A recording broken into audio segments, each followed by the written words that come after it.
Mas isso é antagônico, né? Como é que pode morrer trazer alegria? É porque quando você morre, alguém nasce, né? O que Jesus falou? Se o grão de trigo cair na terra e não morrer... Então, assim, você tem que morrer, cara. A gente morre todos os dias. Todos os dias a gente está sendo crucificado. Todos os dias uma parte de mim morre. Todos os dias uma arrogância, uma parte da arrogância que é em mim, uma parte do velho Carlos Eduardo que está em mim morre. E a gente vai morrendo aos poucos, né? Porque o processo de santidade é algo paulatino, né? Até que cheguemos, a luz do justo é como a aurora que vai brilhando, brilhando, até ser dia perfeito. E a gente tem que estar apto para morrer todos os dias. Por quê? Porque todos os dias que você faz a obra de Deus, todos os dias que você prega, eu vi isso uma vez de Deus, que eu estava assim, senhor, eu estou muito cansado de pregar, queria dar uma parada e tal, descansar um pouco, muito cansado. Aí Deus falou para mim assim, todos os dias que você prega é um dia a menos que você vive. Então você tem que estar pronto, porque todos os dias que você amanhece é um dia a menos que você vai viver. E você precisa estar apto a isso. Por quê? Você trabalha aqui, você faz podcast, você prega, você tem sua vida. Mas o que você precisa entender? Que a sua vida é uma oferta de libação, que era uma oferta líquida. Todos os dias um pouco de nós é derramado. Todas as vezes que você prega, você tem menos. E a igreja recebe mais. E quanto menos você tiver, você está mais próximo da morte do que próximo da vida. Isso não é uma mensagem que eu estou falando aqui. Nossa, o pastor Carlos Eduardo deu essa última mensagem que ele vai morrer. Não vou morrer agora, não. Dá uma seguradinha aí. Tá doido aí. Mas como ter certeza que não vai morrer agora? Se a morte... ela nos surpreende, ela surpreende as pessoas. Nenhum crente é surpreendido pela morte? Não, somos surpreendidos sim nenhum pela crente morte. É surpreendido pela morte. Não, nenhum eu crente. não espero morrer daqui a 5 minutos, então se eu morrer daqui a 5 minutos, é que nenhum crente espera morrer. Paulo não esperava morrer. Paulo disse, nem todos morreremos, mas seremos arrebatados. Ele estava se incluindo na galera que ia ser arrebatado, não na turma que ia morrer. Mas a morte não surpreende o crente, não é uma surpresa a morte. Como o arrebatamento não é uma surpresa. Mas a Bíblia está escrito que Jesus virá como ladrão, não para a igreja. Ele virá como ladrão para quem não está preparado, para a igreja não. A morte não é uma surpresa. Nós vivemos sabendo que a morte está aí, entendeu? Então, não é uma surpresa da morte. E eu acredito que num crente que morre sem saber que ele combateu o bom combate, acabou a carreira e guardou a fé. Não acredito nisso, não. Acho que os que morrem sabem que a senha deles vai ser a próxima a ser chamada. Eu não sinto que a minha senha vai ser chamada agora, não. Tem mais uns tempos aí, né? Então você acredita que... Sabe por quê? Eu vou responder a sua pergunta com você. Sabe por que eu tenho certeza que eu não vou morrer agora? Por quê? Porque a Bíblia diz... É o único mandamento com promessa. Honra teu pai e tua mãe para que viva bem, viva muito tempo. Eu nunca desonrei minha mãe. Essa é a grande chave para se viver muito. Honrar pai e mãe. Eu nunca gritei com a minha mãe, nunca levantei a mão com a minha mãe. Nunca. Então, eu tenho grande possibilidade de viver muito.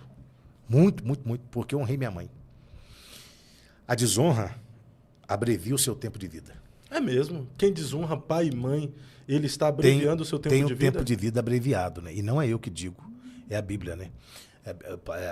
Diz lá em Efésios, Paulo fala isso em Efésios 6. Os mandamentos também falam isso, né? Honra teu pai e tua mãe para que seus dias sejam prolongados. Quando você não honra seu pai e não honra sua mãe, os seus dias não são prolongados, né?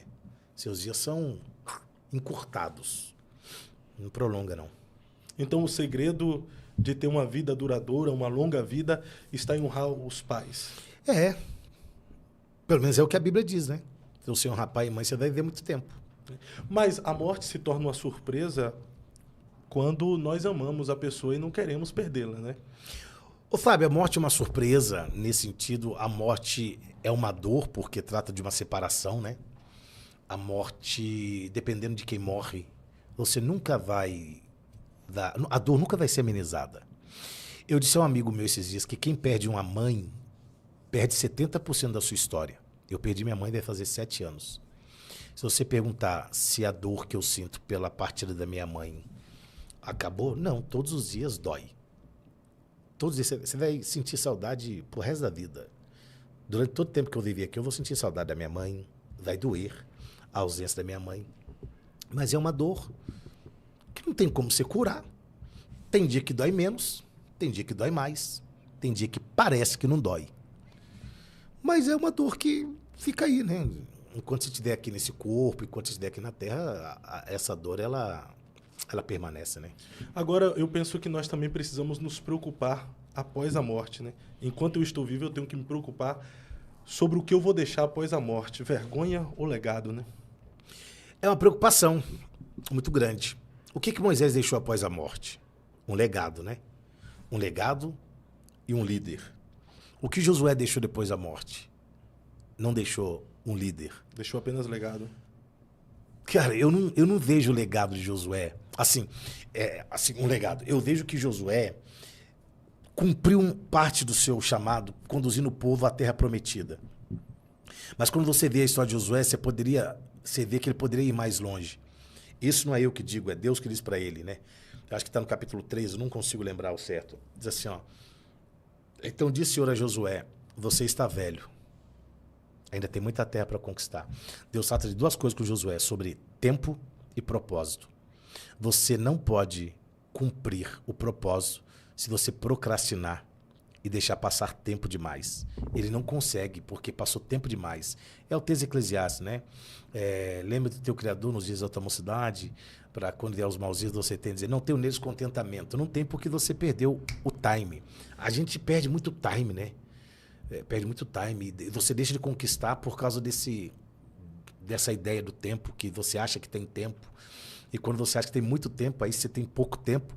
Quando você acha que tem tempo demais, você nem tem tempo. Lembra daquela passagem que... Essa mensagem é a mensagem que eu mais preguei na minha vida quando era moleque, que foi o único versículo que eu decorei, que eu sabia a história até, era Lucas 12, 20 lá, do camarada lá que teve a plantação e tal, e colheu e derrubou tudo e tal. E aí fez um novo celeiro e disse, ó, minha alma, tens bens para muitos anos, vamos descansar. Aí a Bíblia diz no versículo 20, que ele ouviu uma voz, louco, essa noite pedirão a tua alma, e o que você tem preparado, para quem será? Ou seja, ele tinha algo preparado, mas seria para quem? Assim, nós estamos plantando para quem? Nós estamos trabalhando para deixar o que para quem? Então é preocupante isso, né? Então o maior segredo não é sobre o que nós iremos deixar, é para quem? Eu acho que é para quem, né? Porque o que Josué deixou? Ele deixou um povo numa terra. Mas a geração que veio pós-Josué era uma geração que não tinha liderança. Juiz não conhecia Deus. Então, né? Olha que horrível. Juiz 2:10. Levantou-se uma geração que não conhecia a Deus. Ele sabia o que Deus fez, mas não sabia o que Deus podia fazer. Eles não sabiam do que Deus era capaz de fazer. E entre essa turma estava Gideão, que vivia do que ouviu e não de experiência que ele tinha tido com Deus.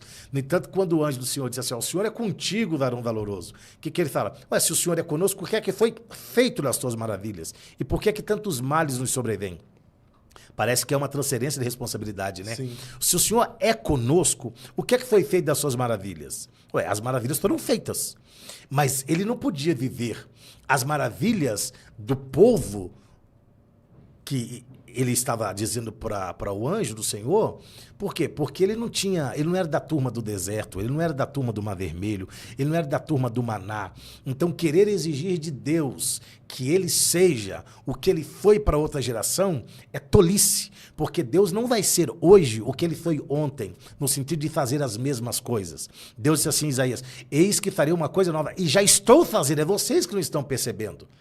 Então Deus, todos os dias, está fazendo uma coisa nova. Você consegue perceber o que Deus está fazendo de novo? Se você não consegue perceber, a culpa não está em Deus. Aí ele questiona, e o que é que foi feito das suas maravilhas que os nossos pais nos contaram? Deus não quer que você viva sobre o que alguém lhe contou. Deus não quer que você seja testemunha de algo que você viu. Deus quer que você seja testemunho do que você está vivendo. Perfeito. Mas Deus é o mesmo, ele não vai mudar, né? Não, Deus como Hebreus diz, ele é o variação. mesmo ontem, hoje e será eternamente. Então, aí você já errou o texto. Eu acho bonito quem cita esse versículo e erra o texto.